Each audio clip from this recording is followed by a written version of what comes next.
Hi, I'm Sandy Rose.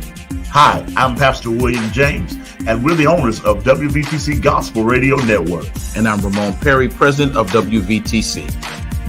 WVTC Gospel Radio Network is again a candidate for the Stellar Gospel Music Awards for Internet Radio Station of the Year, and we need your vote. Go to www.thestellarawards.com and click on the 2023 Radio Station Awards ballot. Once you're on the ballot, look for the category Internet Radio Station of the Year and cast your vote for WVTC Gospel Radio Network. Voting is limited to 2 per household, and voting closes on April 10th. We thank you for voting for WVTC Gospel Radio Network, and we ask that God's choicest blessings be upon you and your household. Remember, we're WVTC Gospel Radio Network, where we're winning victory through Christ.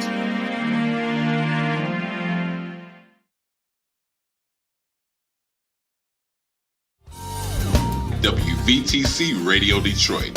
You can find us on Facebook, YouTube, our website, www.wvtcradio.com, or download our WVTC app from the Play Store for Android users and the App Store for iPhone users.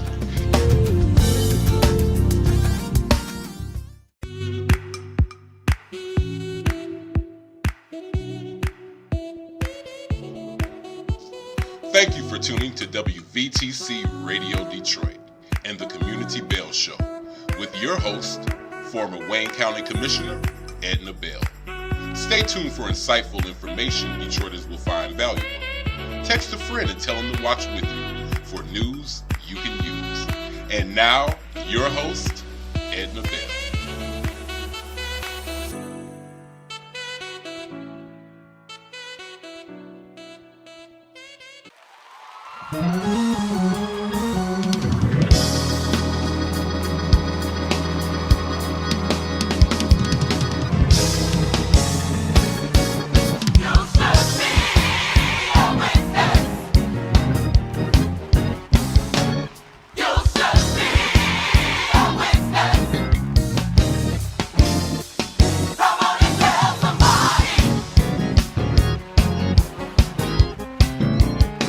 Come on and tell somebody.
Hello, everyone. Happy Monday to you. It's Monday, 4 o'clock, so it must be the Community Bell Show. Thank you so much for joining us again on this lovely Monday afternoon. Aren't we all happy? It's sunny. It's 67.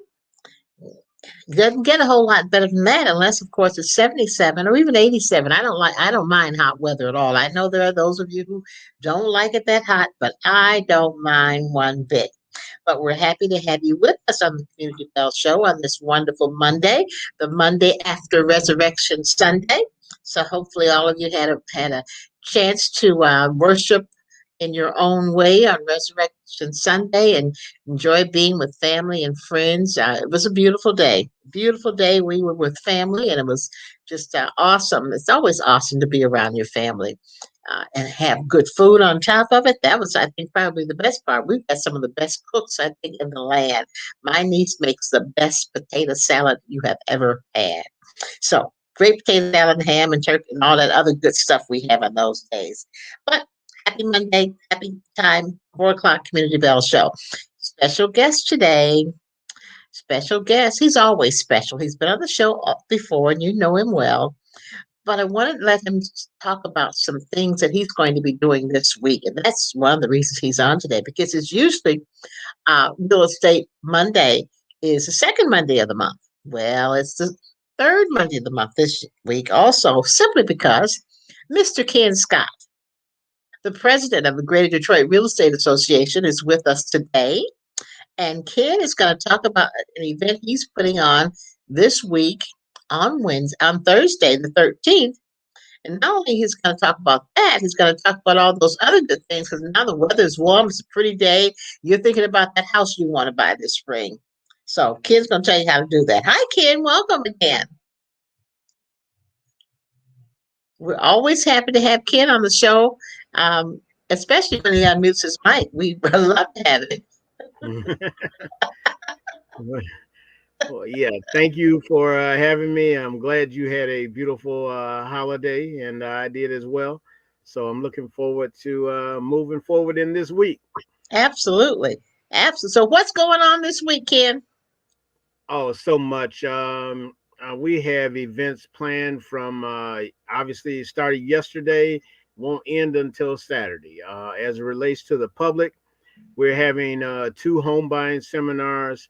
One Thursday that you mentioned, April 13th, from 6 to 9 at Marygrove College, where we're inviting the 8 banks that are in the immediate area, 8 financial institutions that are in the immediate area, to come out and present their mortgage products, their down payment assistance programs, and their underwriting guidelines to the general public. It's free of charge. We're asking everyone that has ever wanted to buy a home, that is renting now or been generational renters, whatever the case may be, we want you in the place on Thursday, April 13th from 6 to 9 in Marygrove, because you're going to find a wealth of information at that site that night where you can talk to lenders about your particular situation, because we know everyone's situation is unique, and we want to make sure that we meet you where you are in the process.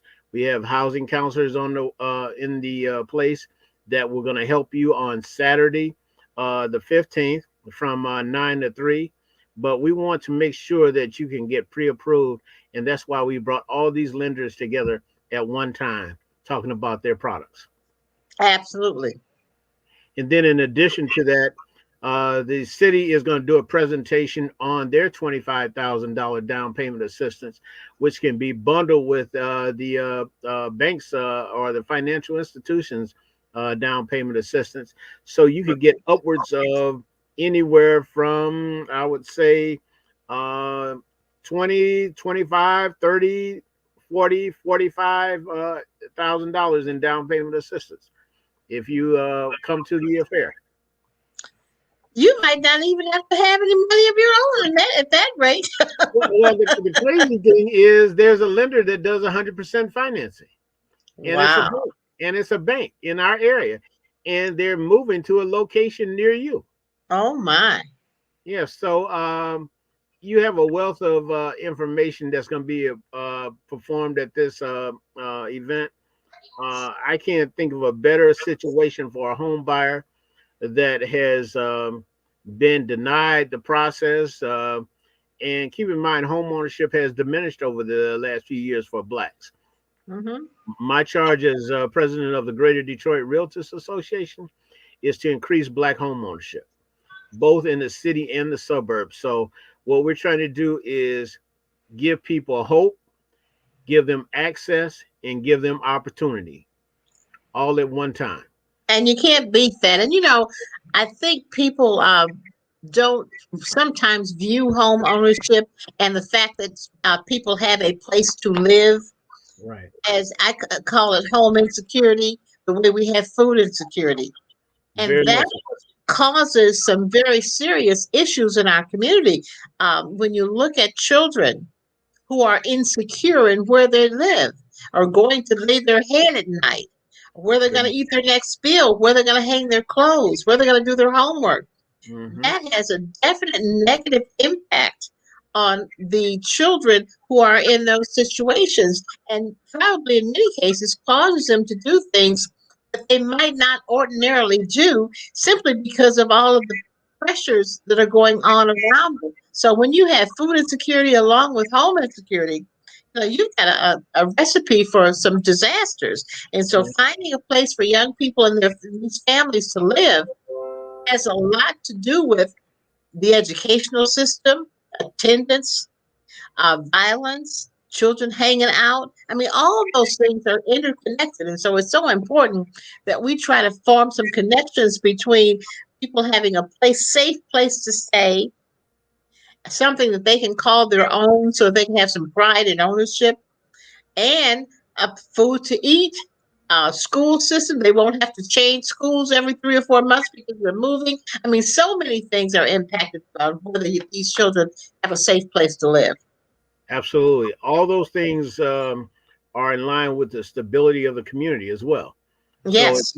and I've always said there are three components of a good neighborhood: the residential neighborhood, the residential district, we know, the commercial retail district is around the perimeter of that.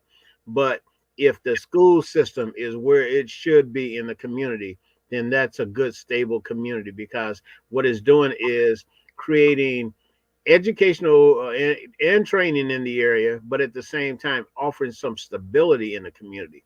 I always say when we were growing up, we went to three schools: elementary, middle school, or junior high, and high school.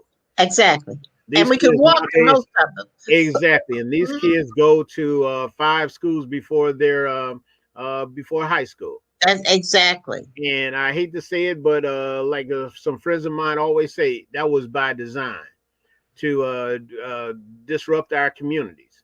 Hmm.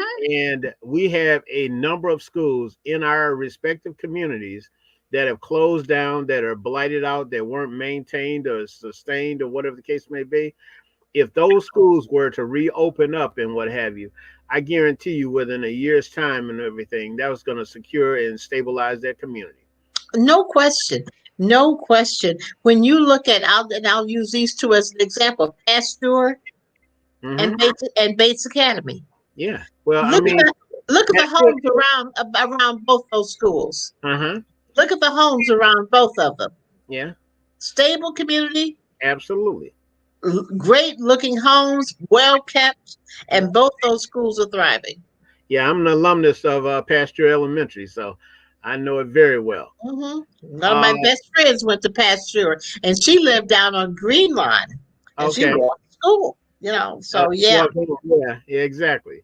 So that has a lot to do with stabilizing the area, and that's something that I've done as far as being president, is reaching out to not only the churches in the area, but the school system in the area, because a lot of those parents have been generational renters, if not renters, and I want them to become homeowners. That's my charge as president from the National Association of Real Estate Brokers, is to increase Black home ownership in our respective communities.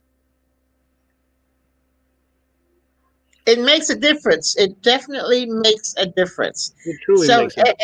as you increase that, what kind of methods are you using to do that? Well, the first and foremost is to meet people where they are as it relates to the education process, meaning that we're going to do several workshops in the year in order to meet people where they are in their particular situation, whether it be credit, debt to income ratio, or whatever the case may be, but make home ownership accessible to them. Like I said, giving them hope, giving them access, and giving them opportunity. And with those three and what have you, you can make your own decision of whether you want to become a homeowner or want to remain a renter. But at the same time, what we're trying to do is provide that palette where you can design your situation your own. Now, one of the things, Ken, as we talk about home ownership and getting people to buy homes, uh, Mm-hmm. are there programs that can help people stay in their homes and give upkeep to those homes? Because some people may be in a home, but they need roofing, they need some plumbing, and all sorts of other things they may need to maintain that home and be able to stay in that house. Are there programs that can support people in that regard? Absolutely. There are programs, and you can go on the city site, DetroitMI.gov, and look up the HOPE program, HOPE. And I can't remember what the acronym is exactly, but at the same time, it will allow you to get maintenance on your home through nonprofit and what have you, as long as your taxes are paid up to date and your insurance is paid up to date, and you've been in that home as a homeowner. That is one of the other important things is to be able to help people have. They may be in a home, but it needs to be a livable home also. Very much so. Very much so. And have if that you can help people out in that regard, that is really another special that will make sure people can keep that home and stay in that home. And the other thing you might want to talk about are the tax situations with homeowners, because there are special programs that the Gilbert Foundation has put in place to help people pay their taxes. Is that correct? And that's the program that I was talking about, the HOPE Okay. program. And you can, like I said, go on to DetroitMI.gov, pull up the HOPE program and what have you, and it will help outline how you can be helped with your property taxes, as well as doing some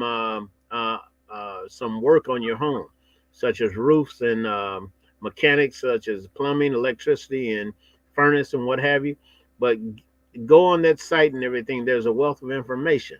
We just need to know where it is and what have you. And I don't think we do enough research in order to find that out. But at the same time, it's accessible to you. Information is power. We need to, information is powerful, and we need to try and make it more accessible to people. Because sometimes, if information is out there, people don't know where to find it or how to get the what Exactly. they need to help themselves out. Very much. And another good source is if you attend the community meetings in your respective communities. I don't think we do enough of that or find out enough where they are. Every police precinct in the city of Detroit has a police community relations department. I'm first vice president of the 12th precinct. I'm probably the youngest by 15 years in my organization leadership by itself. So I know that they're looking for you all to develop relationships with them and become members of their board and become members of their associations, because what it does is stabilizes the community again. It provides Exactly. information to those individuals that have not been given information or been denied information. It makes a difference. It clearly makes a difference. Yeah. Now, the seminar that's coming on Thursday, Hmm. um, talk about some of the other parts of it that people are going to hear. They need to bring some pencil and paper and take down some notes, because this is going to be Absolutely. information you need to hold on to. I suggest anyone that's coming to this event to come, like you said, take some notes and what have you, because I, I can think of very few situations where uh, 8 financial institutions are going to be in one room at one time, where you can basically comparison shop for your mortgage, for your down payment assistance, for your underwriting guidelines such as credit scores and expanded debt to income ratios. And then the federal government has dropped the mortgage insurance premium, which protects lenders from default. They've dropped that to about 30% of what it used to be as of last February. So, I mean, the incentives are great. Then 2 Thursdays ago, the city of Detroit, the mayor announced that they would institute a up to $25,000 grant for anyone that wanted to buy a home within the city of Detroit. And That's significant. and the requirements are that you have lived in the city for at least a year. You've been tax foreclosed on from between 2010 and 2016. You're buying a single family residence or a duplex or a flat. You have income guidelines, so you're not competing with investors like we did last year. Yes. So that helps a great deal. And then you have to live in the home for 3 years. So all those things Can't beat it. bode well for a person that's looking to purchase a home. Absolutely. The other thing, if you would, Ken, talk about the not empowerment zones, the zones we have in the city that give you reduced tax rates, and help me remember what we call them. We call them neighborhood enterprise zones. Yes, neighborhood enterprise zones. Thank you. Prior to 2021, there were 52 subdivisions where you would get discounts on your property taxes. Now there are 152, and they're in all 7 districts. So wow. you don't necessarily have to get them in District 1 or District 2. They're accessible from District 1 through District 7. So it gives you 20% reduction on your taxes, provided you stay in there 15 years or more.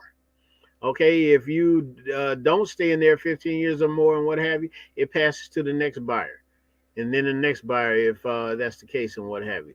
But at the same time, it's an incentive for us to stabilize our communities. Mm-hmm.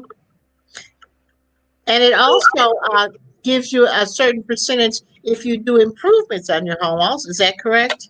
Yes, you are supposed to, during this course of time, have at least a $500 receipt for work that you've done on your home. Now, that could be as simple as snow removal or raking leaves, getting somebody to rake the leaves or cutting the grass or whatever the case may be. And then you present your deed and everything, and you've basically met the eligibility standards and what is needed of you to receive that discount. I mean, there's so many things that are available that people just don't know about. So you'll have that information also at the home buyer seminar on Thursday. Mm-hmm. Absolutely. You can you can get a wealth of information from all 8 financial institutions. I'm hoping there's going to be more than 8, but right now I know it's 8.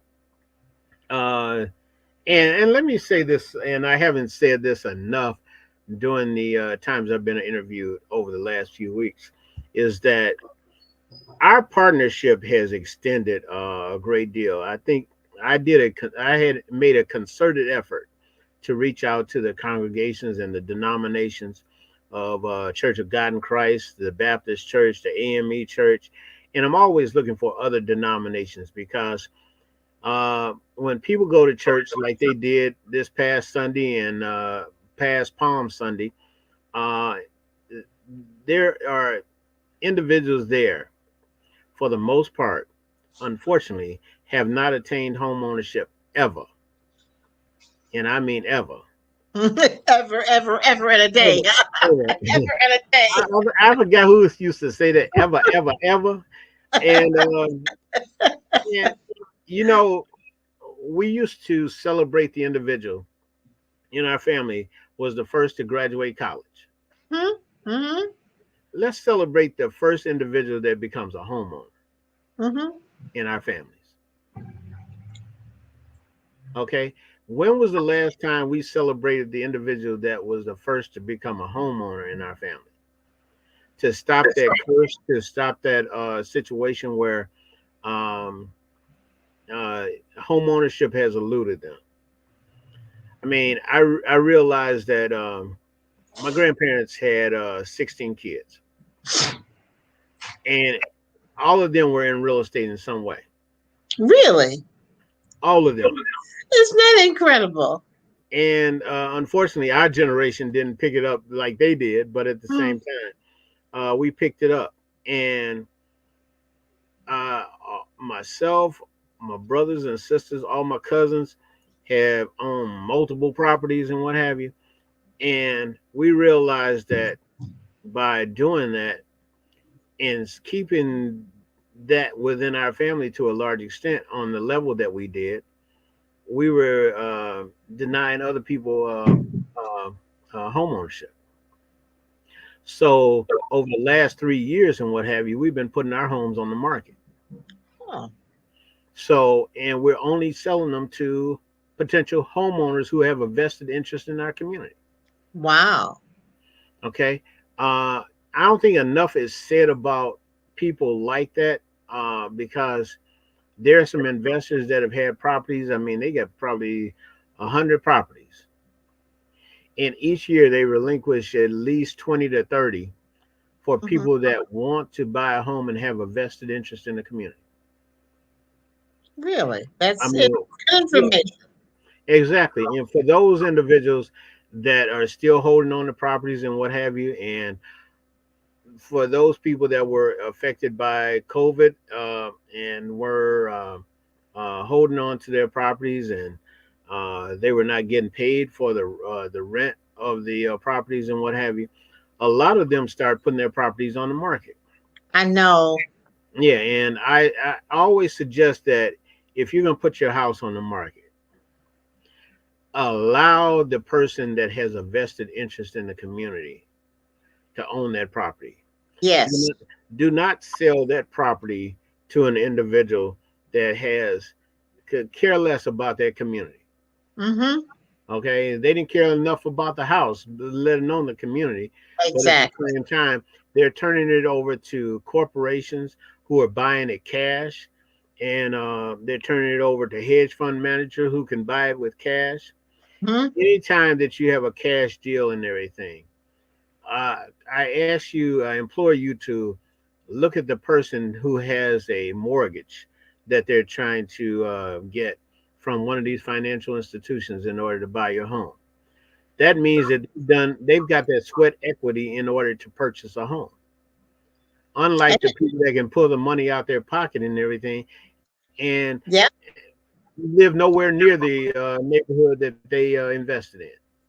exactly. And that's one of the things that I when I sold my home, I I'm going to sell it to somebody who's going to live in it, Absolutely, who I think is going to be a good fit for the community that I love, that I lived in.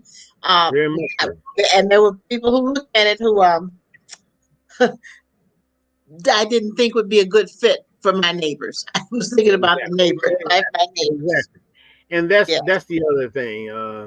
Uh, over the last few years, I've gotten letters from the buyers that wanted to buy the property that I was listing or wanted to sell, Mm-hmm. and they gave a story of why they wanted to buy in that neighborhood and why they wanted to buy that home. You don't get that from corporations or hedge fund managers. Absolutely not, because they don't know the Yeah, neighborhood. they don't They know the don't. neighborhood. They They don't don't know. care. They don't know the history of the neighborhood. They don't care if it's stabilized or not. It's just a cash deal for them. That's right. And there are plenty of people that have been locked out of the process, specifically those black individuals and black families that have been locked out of the process and what have you, never to attain home ownership because it was denied by an investor who didn't have the best for the community. And could drop the money off, just drop the money off, 100, 2, 3, $400,000, just like that, without even thinking about it.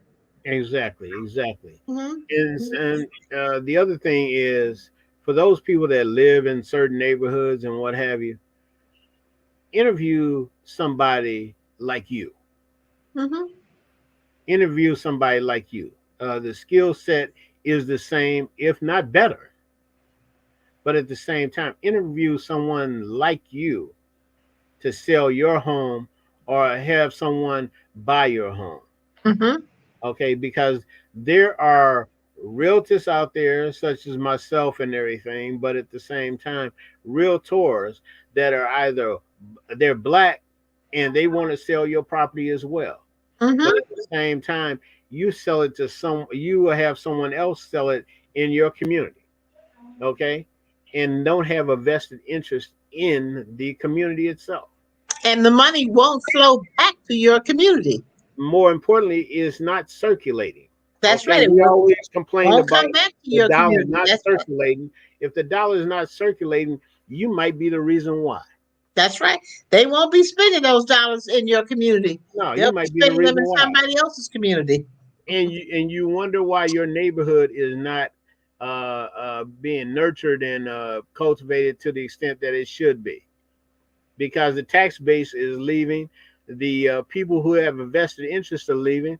So what do we have to look forward to? Yeah, exactly. Yeah. Exactly. So we have Exactly. an obligation to stabilize the communities.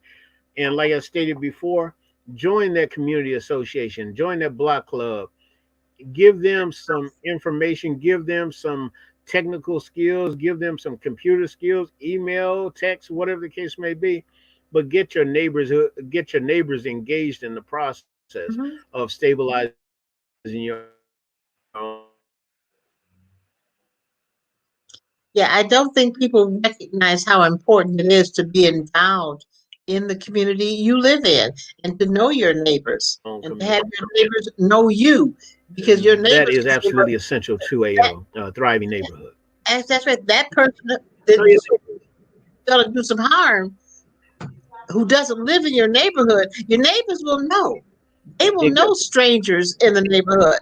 If you absolutely, are good absolutely. with your neighbors, they'll let you know. I give you a good example of that. Okay, all right. The walking down the street about a year and a half ago, and they everyone called everybody, said, "Who is that down? Who's that walking down the street?" And everything. And normally I wouldn't even pay attention to it, but at the same time, when they said, "Who's that walking down the street?" and we all saw him basically at the same time, but at the Uh-huh. same time, I didn't know you were looking. I didn't know you were looking. But at the same time, that was the old-fashioned neighborhood watch. That's right. That's Okay, that right. was a neighborhood watch for real, because people They were all looking at the same saying, thing. "Who is this? Who is this?" Okay, who is this? Shoot. Isn't that your grandchild? And it makes a difference. It makes a Exactly, difference. exactly. So, unfortunately, I mean, but unfortunately, it happens. But unfortunately, we had a system in place to get that resolved. Exactly. Yeah, and I can't think of. I'm looking around my block and everything. I can't think of anybody I have never come in physical contact with except one person that just moved in. And All soon you'll be in contact with them. Absolutely, because all the other 30 people have lived here for some years or whatever the case may be. We make a habit of not leaving cars on the street at night. They're either in the driveway or in the garage or whatever the case may be. Um, I mean, those are things that obviously are beneficial as far as the protection of the neighborhood, the stability of the neighborhood, what have you.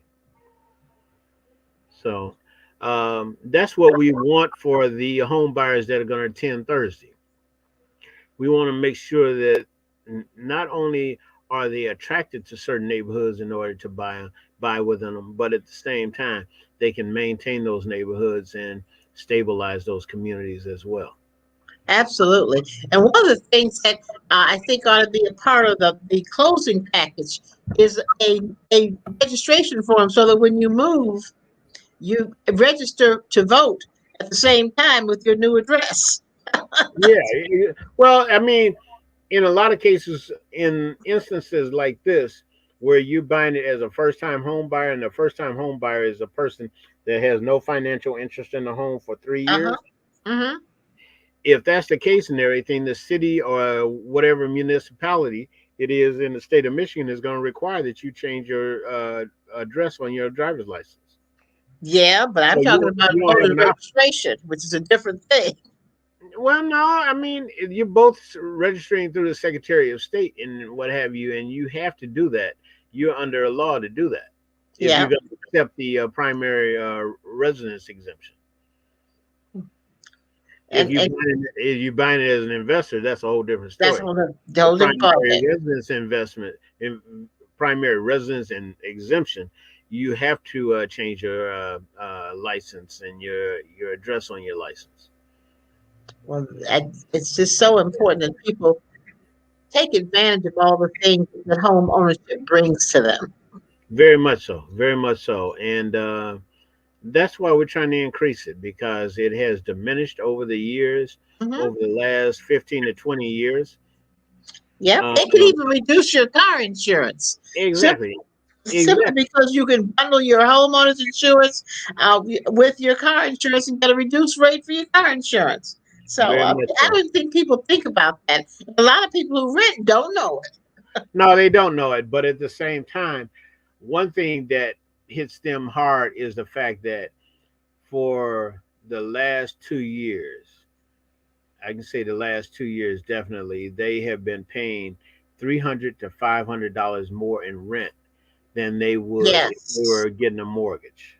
yes. If they would devote as much time trying to purchase a home and getting their credit where it should be and their debt to income ratio where it should be, Hmm. then they'd be in a home and they'd be saving $300 to $500 a month. And I'm telling you, that $300 to $500 a month is like a whole different ball game.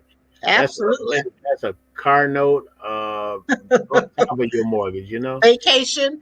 Exactly, exactly. College education, Yes. okay, for your children. But at the same time, in a lot of cases, you're when they're paying that much in mortgage, something has to give. Yes. Okay, and what is that? Is that your lifestyle? How much food you eat? How where your kids go to school? You're sacrificing that in order to live in that house that's not even up Not to even yours. par. Well, it's not even yours, but it's And not not the even up to code. par. It's not up Hmm. to code. Okay, you got the windows falling in, the doors falling in, the roof falling in, and you could be living in a whole different situation, in a safer situation, in a more comfortable situation with functional items in the home. But you went that route because you didn't have your credit together, or you didn't take time to get your credit together, or decrease your debt to income ratio. You wanted more of that than you wanted more of a house. And it's a safety issue because you're safer in neighborhoods where ownership is high and stable. Absolutely. It's just Absolutely. proven you are much safer in those kinds of situations. Very much so. And the crazy thing is, you'll leave the city of Detroit instead of making Detroit better. You want to make another community better Yes. by moving in Yes. that area.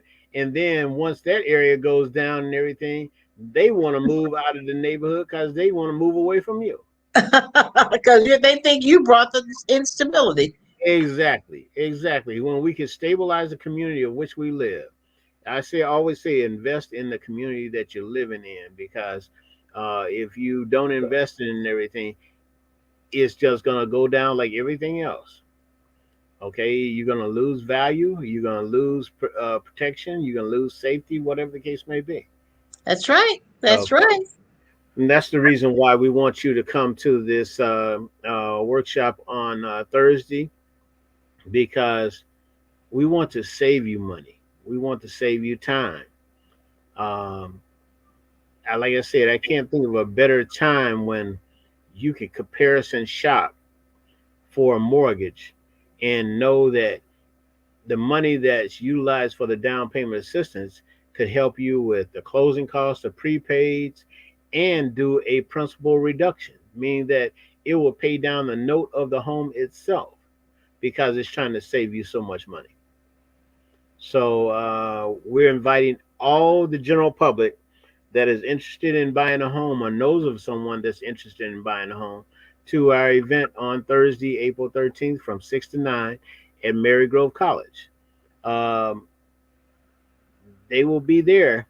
The only thing you have to do is ask the questions once you get there.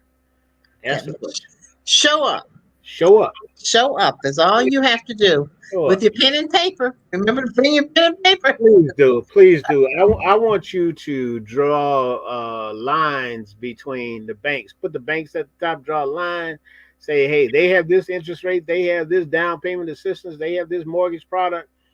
But be able to differentiate or discern the difference between the 3 or the 8 in this case, and just know which one is most conducive for your particular situation. Which one works for you? Which one works for you? Mm-hmm. That's because right. We're meeting you where you are, whether you have a 580 credit score, 600, 610, 620, 640, whatever the case may be. We're meeting you where you are. And if the credit score isn't where you want it to be, you can start right now getting it to where you need it to be. Absolutely. We have people on hand to help you with it. Exactly. So, don't let that be something that will keep you at home just because you think your credit isn't what it needs to be. You are the one who needs to be there so that we can start right now getting that credit to where it needs to be so that you can buy that house. Absolutely. There are people that are going to meet you where you are there. Only thing you have to do is be there.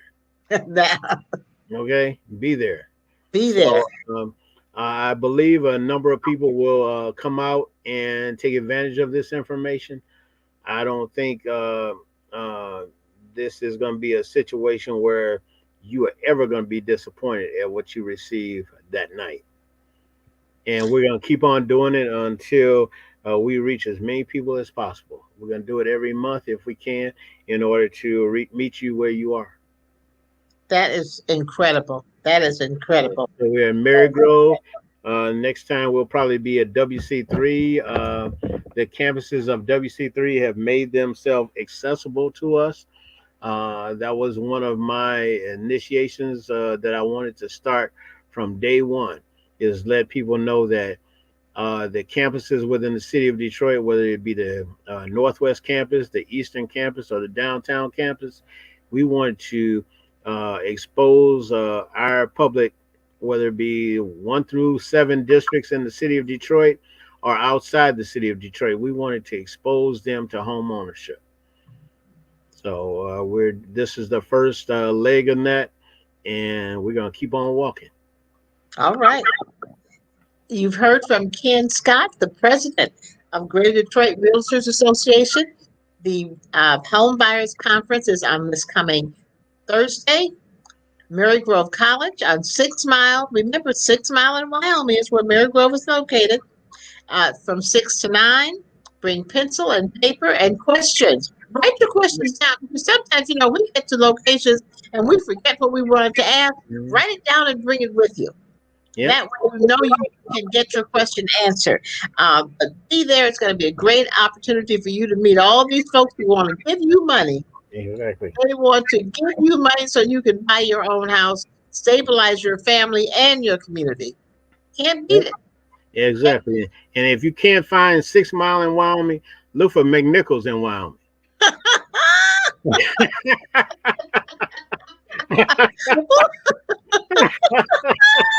Right. For those you don't know Detroit.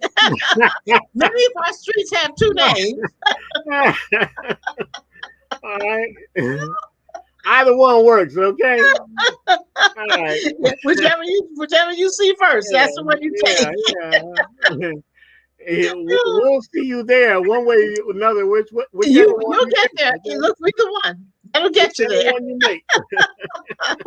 Thank you so much, Ken. We look forward to seeing you on Thursday. Everyone, Thank you for coming to the Community Bell Show on this Monday, listening to great information from the wonderful Ken Scott, real estate person extraordinaire. He's going to get you in a house. I can tell you that. You want a house, he'll get you in a house. Take care, everyone. Next Monday, 4 o'clock, the Community Bell Show. Take care. Have a great week.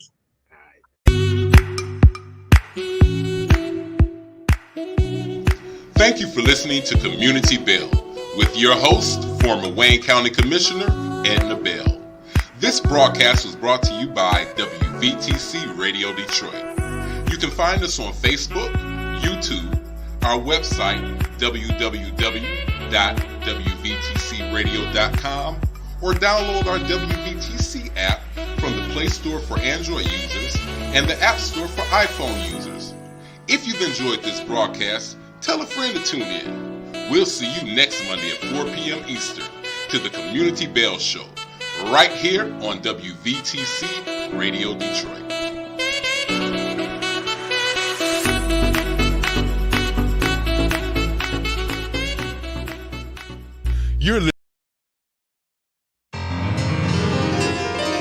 Here's just one of the fine programs right here on WVTC Detroit.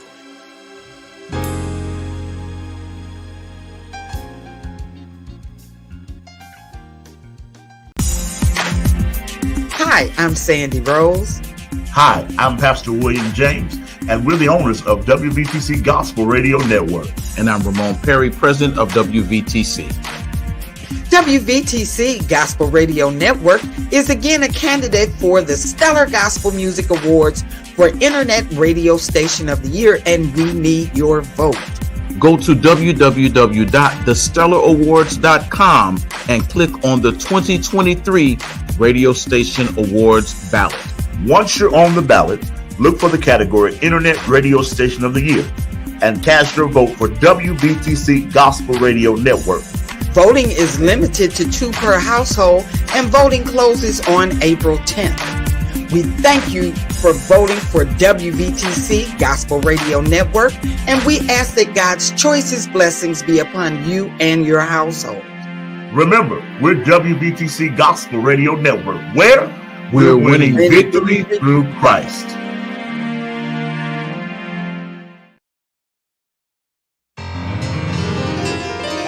Here's just one of the fine programs right here on WVTC Detroit.